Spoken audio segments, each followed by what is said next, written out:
How the U.S. and Saudi relationship could change with a Biden victory. Saudi Arabia's Crown Prince, Mohammed bin Salman, cultivated a close relationship with the Trump administration. How would that change under a Biden administration? While he's been in office, President Trump has courted autocrats, dictators and royals. We're looking at what it might mean for them if Joe Biden wins the election. Today, Saudi Arabia's Crown Prince, Mohammed bin Salman, if Joe Biden wins, how does the U.S. and Saudi relationship change? Unidentified musical group, singing in non-English language. Jackie Northam, byline, President Trump unexpectedly chose Saudi Arabia as his first overseas trip after taking office.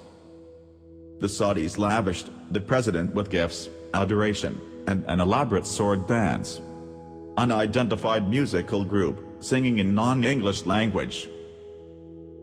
Northam, Daniel Biman, a Middle East specialist at Georgetown University, says the visit helped form a strong personal bond between Trump and Crown Prince Mohammed bin Salman that has flourished, despite an authoritarian streak the prince has shown since then. Daniel Biman, the president around the world, has shown favoritism for dictators.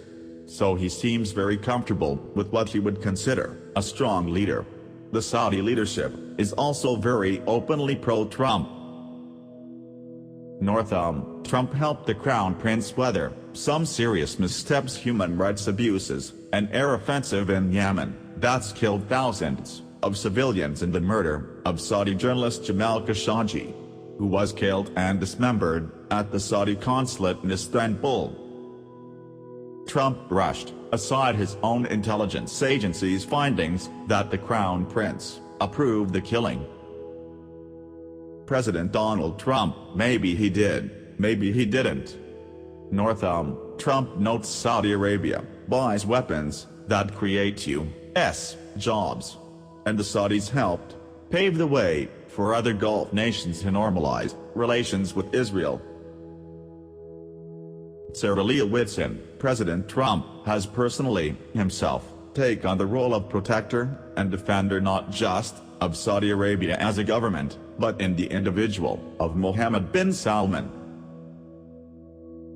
Northam, Sarah Leah Whitson is executive director of Dawn Democracy for the Arab World Now, which was founded by Khashoggi a few months before he was killed. She says despite international outrage, Trump has bragged about defending the Crown Prince after the killing of Khashoggi. Whitson, saying that he saved his ass, as well as proudly boasting that it is, indeed, American military support that gives the monarchy what it needs to survive.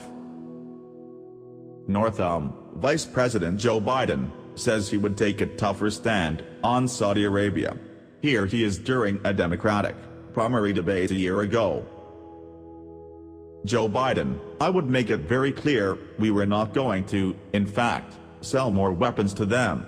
We were going to, in fact, make them pay the price and make them, in fact, the pariah that they are. Northam, but Georgetown's Biman says Saudi Arabia is still an important ally, and Biden's approach will likely be more nuanced than Trump's. Biman, so there might be some cuts in terms of particular arms sales. There might be symbolic punishments.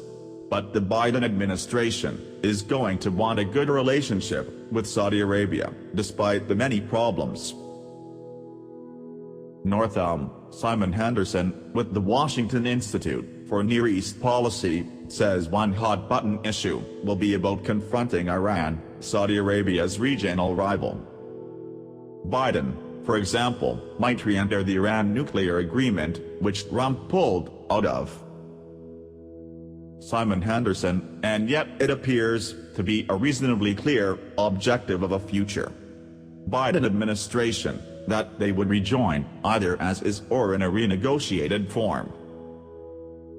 Northam, still, Henderson says, the 75-year-old U.S. Saudi relationship will likely stay intact regardless of who wins the election. One sign of that, the U.S. recently announced it's spending $1 billion on a new embassy and other diplomatic offices in Saudi Arabia.